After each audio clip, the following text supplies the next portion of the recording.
Hello, I'm Keith Richard, Master Casting Instructor with Fly Fishers International, here with A Hero USA to talk to you a little bit about fly line characteristics.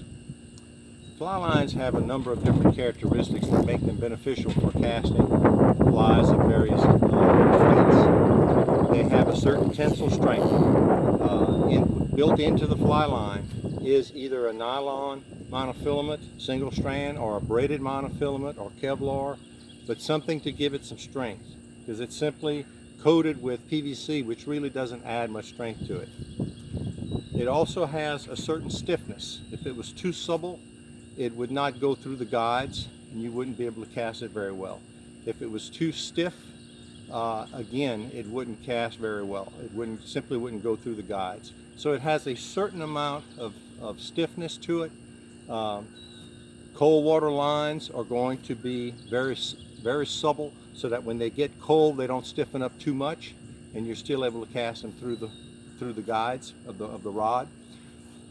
Saltwater lines are going to be very stiff, because in the heat in Belize, 110 degrees all day on a boat deck, that PVC is going to tend to soften up, almost melt. It'll become very supple, and they have to build in some stiffness to it to allow saltwater lines to withstand the heat. Fly lines have a certain amount of memory. If you leave this fly line on a reel for weeks at a time and you pull a significant amount of it out, it will develop some memory, and it'll come out and it'll stay in coils. You want to straighten those coils out. You can straighten them out simply by pulling on them, or another good technique is to wrap the line around your knee and pull on it like this, and just do the whole length of line, however much is coiled up. Another way is to get a friend of yours to hold one end and you hold the other end, and you stretch it for 5 or 10 seconds. If the fly line does not stretch out, it will become useless, because those coils will simply not go through the guides of the rod.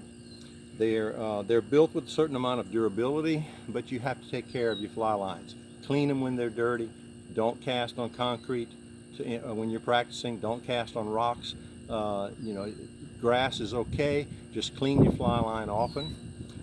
They're made with a certain diameter as well. We talked about tapers in another one of my videos.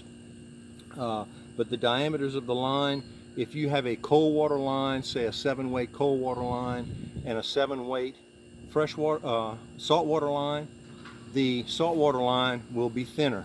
They can make it thinner for a couple of reasons, and the reasons you want to do that are varied.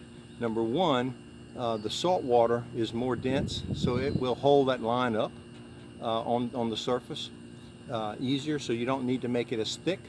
A thinner line will cast in the wind better. It'll go slice through the wind easier. Freshwater lines have to be built a little bit thicker than saltwater lines, because you don't have all that salt in the water pushing up on that surface tension, holding that line on the surface. They all have a certain coefficient of friction that the manufacturer puts on the outside of the line, making it slick to go through the guides easier. And they also have a certain degree of stretch, up to possibly 20% of stretch before that fly line will actually stop stretching and actually end. So again, my name is Keith Richard, Master Casting Instructor with A Hero USA, presenting you fly line characteristics. I hope that you have a great day, and wishing you tight lines and tighter loops. Thank you.